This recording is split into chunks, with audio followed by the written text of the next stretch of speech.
नमस्कार, बहुत स्वागत है आपका आश्रम यूट्यूब चैनल पर। आज के अंक में हम कुछ महत्वपूर्ण रेखाओं के विषय में बात करेंगे जो हमारे जीवन को प्रभावित करती है।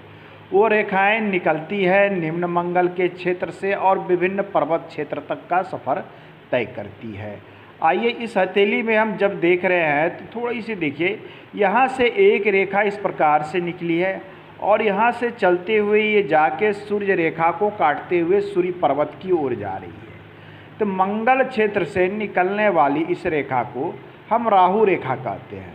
ये राहु रेखा तब जब कहलाती है जब ये आपके लाइफ लाइन को क्रॉस कर जाती है। जब ये आपके लाइफ लाइन को क्रॉस कर जाए और ये राहु के क्षेत्र में आ जाए, ये मध्य का हथेली में क्षेत्र राहु का होता है, तब ये रेखा राहु की रेखाएं कहलाती है। ये रेखा किसी के भी जीवन में समस्या उत्पन्न करती है। कुछ परिस्थिति में ये रेखा लाभ भी उत्पन्न करती है, हम उसकी भी बात करें। इनके हथेली में देखें तो एक रेखा बिल्कुल यहाँ से निकली है, ये सूर्य पर्वत में जाते हुए दिख रही है। यदि कोई रेखा आपके मंगल के इस क्षेत्र से निकले और सूर्य पर्वत में प्रवेश कर जाए या सूर्य रेखा में जाके विलीन हो जाए, सूर्य रेखा के पैरेलल हो जाए, यहाँ पर हमारी ये सूर्य रेखा इस प्रकार से होती है। यहाँ से कोई रेखा निकली और इसमें जाके विलीन हो गई, काटे नहीं, ये इसमें जाके यदि विलीन हो जाती है, यह एक अच्छा साइन होता है। या फिर इसके पैरेलल हो जाए तो ये एक शुभ होता है। ऐसे जातक को शुरुआती तौर पे कष्ट तो अवश्य होते हैं, लेकिन बाद में एक अच्छा खासा इन्हें सफलता मिलती है, लाभ मिलती है, चूँकि ये रेखा सूर्य में चली जाती है। लेकिन इनके हथेली में हम जब देख रहे हैं तो ये रेखा यहाँ से निकली तो है इस प्रकार से, ये जाके सूर्य रेखा को काट रही है। तो सूर्य रेखा को काटना यह बिल्कुल शुभ नहीं माना जाता है। आपकी हथेली में राहु रेखा निकले और आपके सूर्य रेखा को काट दे। सूर्य की रेखा क्या होती है? सफलता की रेखा होती है। सूर्य की में जो रेखा होती है ये आपको सफलता देने वाली होती है, आपके यश और मान सम्मान देने वाली होती है, आपकी यश और नाम को बढ़ाने वाली होती है, सूर्य के तरफ प्रतिभा देने वाली होती है। लेकिन यहाँ क्या हो रहा है कि आपके इस सूर्य रेखा को, एक तो सूर्य रेखा इनकी हथेली में बहुत मजबूत स्थिति में नहीं है, पतली है, कमज़ोर अवस्था में है, लेकिन रेखाएं उपस्थित है। लेकिन दूसरी अवस्था इसमें क्या हो रही है कि राहु रेखा यहाँ से जा रही है, ये इनको सूर्य को काट रही था। अब यहाँ समस्या क्या उत्पन्न होगा कि ये जिस चीज़ के योग्य थे, इनके अंदर में जो प्रतिभा थी, जो योग्यता थी, जो इन्हें मिलनी चाहिए थी, अब इन्हें मिलने में काफ़ी विलंब होगा या फिर नहीं होगा, अर्थात नहीं मिलेगा। मतलब ये जितनी अपने वर्क कर रहे हैं, जितने ये प्रतिष्ठा पाने के योग्य हैं, इनकी योग्यता जितनी भी है, उस अनुपात में इनको नाम और यश मान सम्मान प्राप्त नहीं हो रहा है। अर्थात ये जितने, मान लीजिए ये जब तक 100 रुपये के लिए परिश्रम करते हैं, 100 रुपये पाने के हकदार थे, लेकिन ये राहु रेखा क्या किया कि इसे काट दिया था। अब इन्हें क्या हो रहा है, परिश्रम के बाद भी केवल 20% ही इन्हें प्राप्ति हो रही है, अर्थात 80% इनको लॉस हो रहा थी। ये समस्या उत्पन्न कर रही है इनके हथेली में ये राहु रेखा। अब एक साथ देख रहे हैं कि एक रेखा यहाँ से गई, ये सूर्य रेखा को काट दिया। दूसरी रेखा हम देख रहे हैं कि यहाँ से निकली है, इस प्रकार से ये हृदय रेखा में जाके विलीन हो गई। तो यह स्थिति भी अच्छी नहीं होती है कि आपकी हथेली से राहु रेखा निकले और आपके हृदय रेखा में विलीन हो जाए। यह स्थिति भी अच्छी नहीं होती। कहीं न कहीं एक चीज़ ये दिखलाता है कि आपको हृदय से संबंधित कुछ समस्याएं हो सकती है, तनाव हो सकता है, बीपी की शिकायत हो सकती है, रक्त संचार में किसी तरह की समस्या हो सकती है।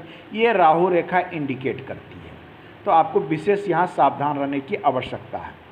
अब आइए हम तीसरे चिन्ह की बात करते हैं। तो इनकी लाइफ लाइन और देखिए मस्तिष्क रेखा काफ़ी दूर तक साथ चली है।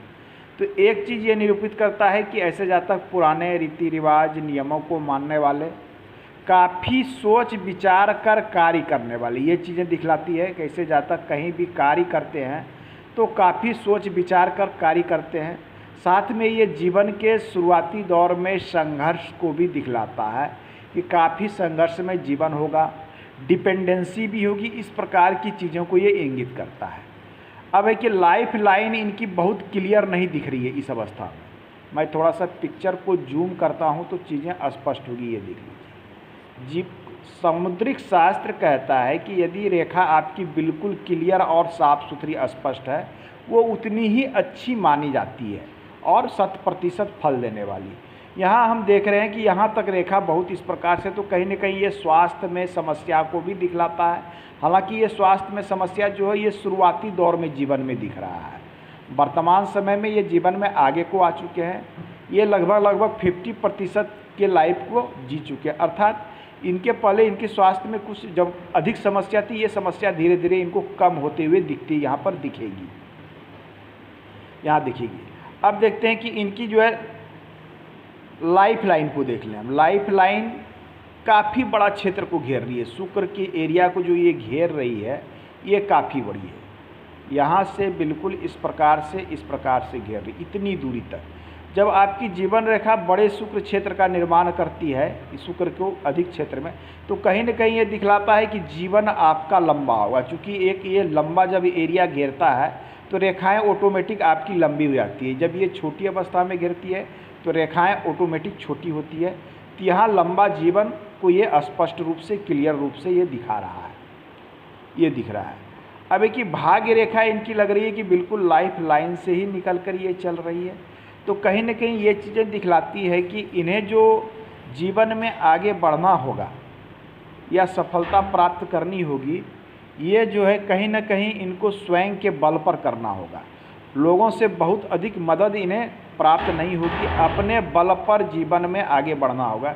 जिनकी भी भाग्य रेखा और जीवन रेखा से निकलती है, ऐसे जातक अपने बल पर ही जीवन में आगे बढ़ते हैं और अच्छी सफलता को प्राप्त करते हैं। ये चीज़ें यहाँ पर बिल्कुल क्लियर दिख रही है, ये दिख रही है। अब देखिए कि शनि क्षेत्र पे हम देखते हैं कि बहुत अधिक रेखा दिख रही है। यहाँ पर जब इनकी शनि क्षेत्र को देख रहे हैं तो रेखाएं यहाँ पर से तो निकली है बिल्कुल क्लियर, ये एकदम स्पष्ट रूप से यहाँ तक निकली है। और यहाँ के बाद ये थोड़ी गहरी होती हुई यहाँ पर 2-3 भागों में जाते हुए दिख रही है। तो इस प्रकार से उम्र के इस पड़ाव में कई भागों में बंटना कहीं न कहीं ये दिखलाता है कि एक से अधिक क्षेत्र से धन आने की संभावनाओं को भी ये दिखलाता है। लेकिन ये जो धन आएगा इनको 55-56 के बाद ये संभावनाएं निकलकर सामने आ रही है कि एक से अधिक क्षेत्र से इनके पास धन आएगा। अब देखिए कि इनकी हम हृदय रेखा और मस्तिष्क रेखा एक महत्वपूर्ण चीज़ है, दोनों मिलती हुई सी प्रतीत होती है। तो एक असमंजस की स्थिति ये उत्पन्न करता है। देखिए इनके मस्तिष्क रेखा यहाँ जा रही है और इनकी हृदय रेखा आके ऐसा लग रहा है कि यहाँ पर इसमें जाके मिलती हुई जा रही है। तो ये स्थिति क्या करती है कि कभी इनका हृदय जो है मस्तिष्क पर हावी हो जाता है, अर्थात भावनाएं कभी हावी हो जाती है, तो कभी क्या होता है कि मस्तिष्क इनका हृदय पर हावी हो जाता है, अर्थात ये केवल प्रोफेशनली सोचने लगते हैं या फिर केवल एक बार ये हृदय से सोचने लगते हैं। यदि किसी जातक के हथेली में बिल्कुल स्ट्रेट इस प्रकार से केवल एक रेखा होती है तो इस रेखा को कहते हैं सीमियन रेखा। इस रेखा का प्रभाव क्या होता है कि व्यक्ति में किसी एक चीज़ के प्रति जो है लगातार कार्य करना, कुछ न कुछ एक जगह अड़ जाना, इस प्रकार के जड़ बुद्धि टाइप का एक चीज़ें दिखलाती है। हालांकि यहाँ स्पष्ट स्थिति ऐसी नहीं है।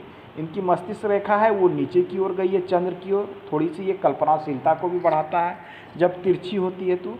लेकिन इनकी हृदय रेखा जाके मस्तिष्क में इस प्रकार से जा रही है जो कि असमंजस की स्थिति इनके जीवन में जो है उत्पन्न करती है। तो कोई भी निर्णय ले, ऐसे जातक को विशेष सोच विचार कर ही कोई निर्णय लेना चाहिए जीवन में। अब इनकी देखते हैं कि पर्वत जो है इनकी गुरु की पर्वत अच्छे अवस्था में, शुभ अवस्था में दिख रही है और इस पर कुछ एम्बिशन और यहाँ पर इच्छा पूर्ति की रेखाएं भी दिख रही है। देखिए जो महत्वाकांक्षा की रेखा है, क्लियर स्पष्ट। तो ऐसे जातक को शुरुआती संघर्ष के बाद इन्हें जो भी चीज़ें इच्छा होती है इनकी पूरी अवश्य होती है। यहाँ एक चीज़ें स्पष्ट दिख रही है। तो इच्छा पूर्ति की रेखा या स्वाभिमान की रेखा इनके हथेली में कई मिल रही है। तो ये एक अच्छा इनके हथेली में साइन है, शुभ साइन है। दूसरी स्थिति देखते हैं तो बुध पर्वत की स्थिति कहीं न कहीं शुभ दिखती है। तो बुध पर्वत की स्थिति शुभ देखना अर्थात एक तरह से व्यापारिक गतिविधि या व्यापार से या वाणिज्य में रुचि को भी दिखलाता है कि इस क्षेत्र में वर्क करें तो यहाँ पे इनको एक सफलता मिलती हुई दिखती है। आज के अंक में इतना ही, मिलते हैं अगले अंक में, पुनः बात करेंगे। धन्यवाद।